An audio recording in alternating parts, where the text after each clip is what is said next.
Assalamualaikum warahmatullahi wabarakatuh. Waalaikumsalam warahmatullahi wabarakatuh. Saudara-saudara kaum muslimin seiman dan sekeyakinan yang berbahagia. Pada suatu hari, seketika sedang berkumpul dengan para sahabat, Rasulullah pernah memberikan peringatan. Beliau bersabda, "Yushiku an tada'a alaikumul umamu kama tada'al akanatu ala qas'atiha."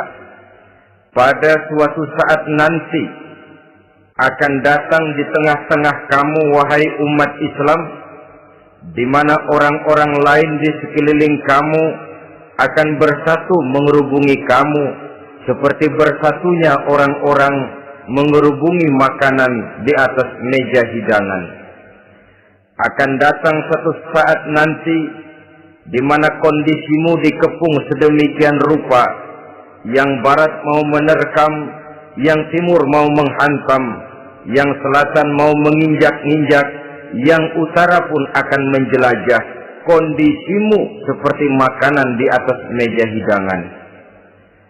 Sebagian sahabat merasa heran dan terkejut, lalu mereka bertanya, "Amin qillati nahnu yawma idzin ya Rasulullah?" Apakah jumlah kami pada waktu itu sedikit ya Rasul? Kami sampai dikepung sedemikian rupa? Beliau menjawab, "Bal antum yawma idzin katsir." Sama sekali tidak. Kamu tidak sedikit pada saat itu. Bahkan jumlahmu sangat banyak. Kamu adalah mayoritas. Walakinnakum ghusa'un ka ghusa'is sail. Tetapi keadaanmu saat itu persis seperti buih di lautan. Banyak tetapi centang perenang. Banyak tetapi tidak punya daya dan kekuatan. Banyak tapi dipermainkan gelombang lautan, dihempaskan ke tepian pantai tanpa punya makna dan arti.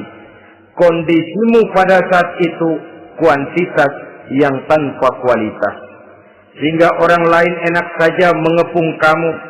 Akidahmu didangkalkan, dibanjiri dengan peradaban dan kebudayaan yang menjauhkan dari agama. Dari segi maksiat dan munkarat seluruhnya mengepung sampai kita melepaskan nilai-nilai Islam kita ini. Dan celakanya, sambung beliau, "Wal yanzi'anna fi qulubi aduwikumul mahabata minkum."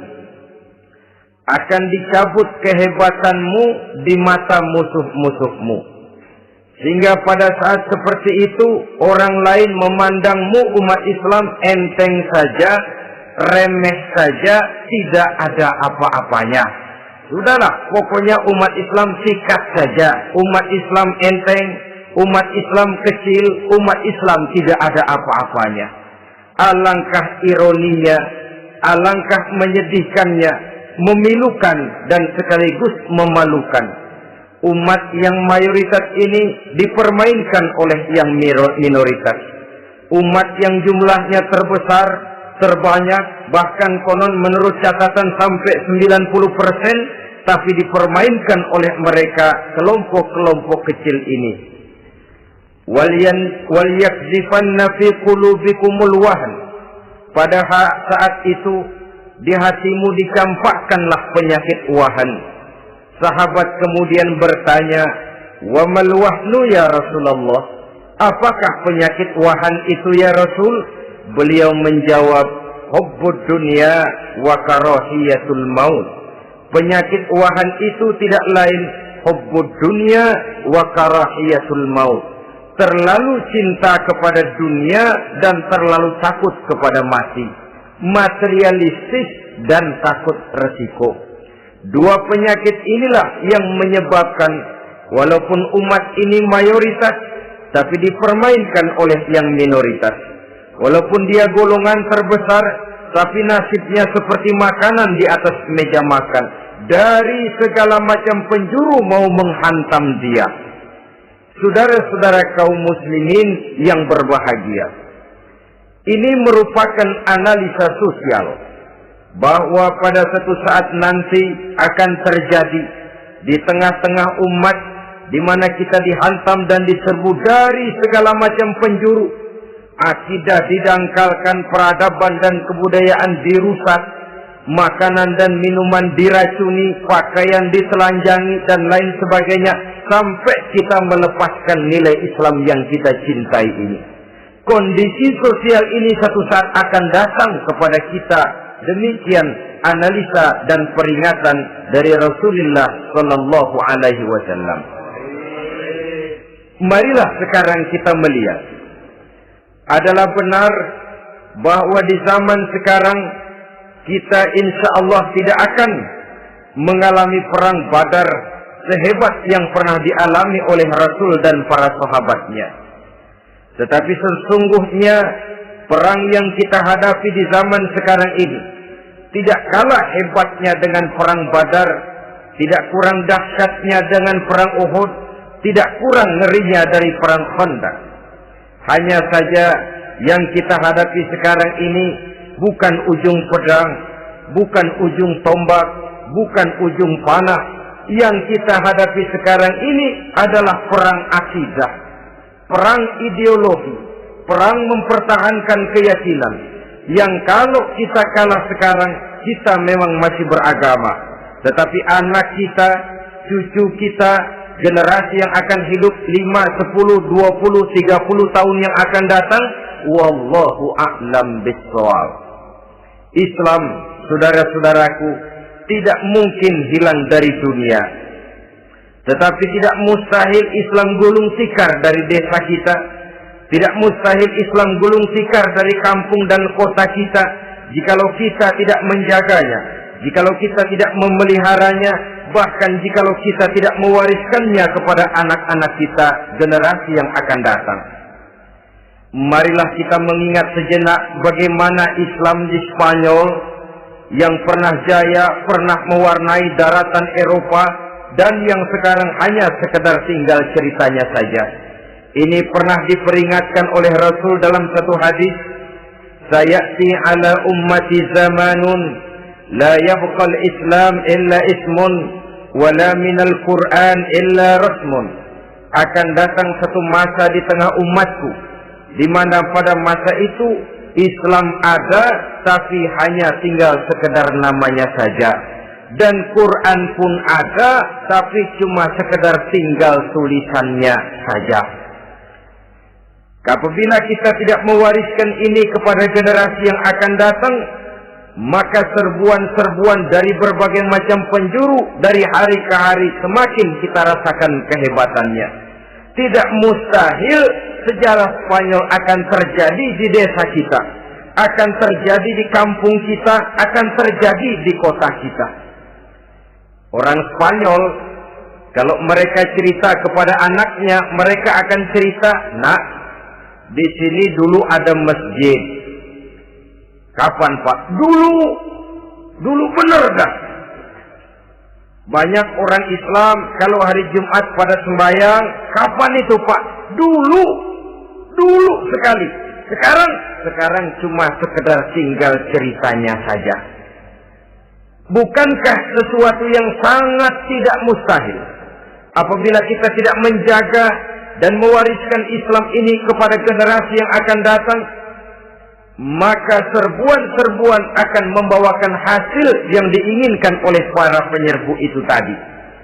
Kita sudah menjadi umat yang mayoritas, tetapi umat yang mayoritas ini menurut Rasul dikepung sedemikian rupa, akidahnya didangkalkan, peradaban dan kebudayaannya ditekan sedemikian rupa, kehidupan sosialnya dibuat individualis, kemudian dari segi pergaulan, pakaian, makanan, minuman dan sebagainya diracuni, sampai dia tidak lagi berpegang teguh kepada agamanya.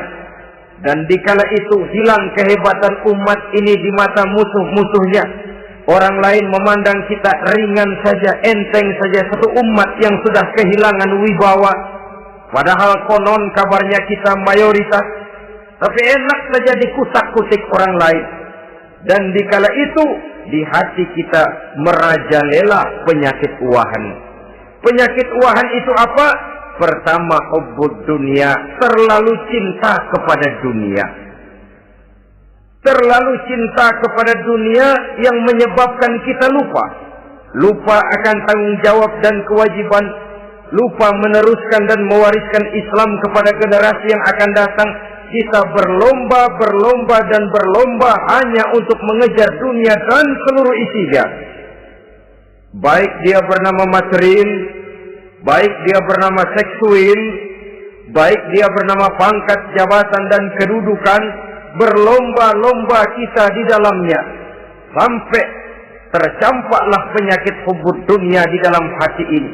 Berurat dan berakar dunia itu, sulit dan berat kita berpisah daripadanya. Akibatnya kemauan untuk berbuat demi dan atas nama agama sangat sulit terwujud di dalam kehidupan ini. Yang kedua, karahiyatul maut, terlalu takut kepada mati. Baik mati ajal, mati dalam artian yang sebenarnya, baik mati usahanya, baik mati karirnya, baik mati pangkat dan jabatannya.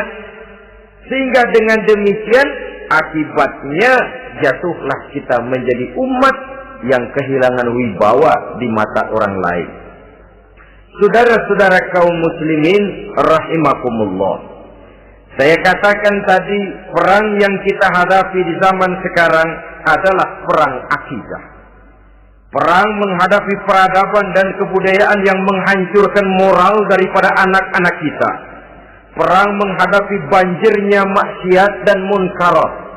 Yang di tengah-tengah itu, di samping berkewajiban menjaga diri dan keluarga, kita pun juga berkewajiban menjaga anak-anak kita, generasi yang akan datang, mengarahkan dan mendidik mereka sesuai dengan yang dikehendaki oleh Allah Subhanahu wa Ta'ala. Oleh sebab itu, pada pertemuan kali ini yang akan saya bicarakan ialah bagaimana idealnya seorang muslim lebih dahulu memberikan pendidikan kepada anak-anaknya. Di tengah satu situasi dan kondisi di mana serbuan datang silih berganti melanda dan menghantam umat Islam, kemana anak-anak kita ini harus kita arahkan? Karena kita orang tua mempunyai tanggung jawab. Anak adalah amanah. Menyia-nyiakan amanah adalah dosa. Dan dosa itu merupakan satu dosa yang besar. Bahkan orang tua bisa saja masuk neraka kalau tidak bertanggung jawab tentang anak-anaknya. Satu riwayat menjelaskan ada orang soleh, ngajinya cukup, sholatnya cukup, puasanya cukup, zakatnya cukup, di mana ada majelis taklim hadir, baca Quran hobi, fitnah orang tidak pernah. Di akhirat setelah disidang dia ternyata lebih banyak kebaikannya daripada kejahatannya, maka dia pun diperintahkan dan dipersilahkan masuk ke dalam surga. Giliran anaknya disidang, biang okem nih anak. Ditanya, siapa Tuhanmu? Tidak tahu. Siapa nabimu? Tenyaho. Apa kitabmu? Ora gelem. Kamu pernah sholat? Tidak. Zakat? Tidak. Puasa? Tidak. Judi? Hobi. Zina? Tiap malam. Mabuk? Berat. Wah, brengsek kamu. Kebaikan tidak ada barang sedikit pun, sementara kesalahan dan dosa berlipat ganda. Kamu neraka. Anak ini protes. Benar, saya tidak kenal siapa Tuhan saya. Saya tidak tahu siapa Nabi saya. Saya tidak tahu kitab suci dan kiblat saya. Saya tidak sholat, tidak zakat, tidak puasa. Tiap malam saya judi, saya zina, saya mabuk. Tapi saya kerjakan semua itu karena saya tidak tahu dan orang tua saya tidak pernah memberitahu saya. Dia enak-enakan hadir di majelis taklim, saya nyekek botol, didiemin saja. Dia enak-enakan baca Quran, saya zina, didiamkan saja. Saya bukan tidak mau, orang tua saya sama sekali tidak pernah mendidik saya. Dia mau benar sendiri. Maka kalau sekarang saya harus masuk ke dalam neraka, saya menuntut agar orang tua saya ikut sama-sama bergabung dengan saya ke dalam neraka. Gara-gara dia tuh saya jadi begini. Orang tuamu yang mana? Tuh, yang barusan mau ke surga. Ini orang tua yang sudah mau berangkat ke surga dipanggil. Sebentar dulu, Mas. Ini benar anak kamu? Iya, Pak. Waktu di dunia kamu tidak pernah ajarin dia ngaji? Sampai dia tidak kenal Tuhannya, tidak kenal nabinya, tidak kenal kiblat dan kitab sucinya? Iya, Pak. Dia tidak sholat, kamu diamkan saja. Dia tidak puasa, tidak zakat, kamu bersikap masa bodoh. Bahkan dia judi, dia zina, dia mabuk, kamu pun berdiam diri saja. Iya, Pak. Tahukah kamu bahwa anak ini adalah amanah? Menyia-nyiakan amanah artinya khianat, dan khianat adalah dosa yang sangat besar. Kamu tidak bertanggung jawab, maka kamu, anakmu gabung ke dalam neraka.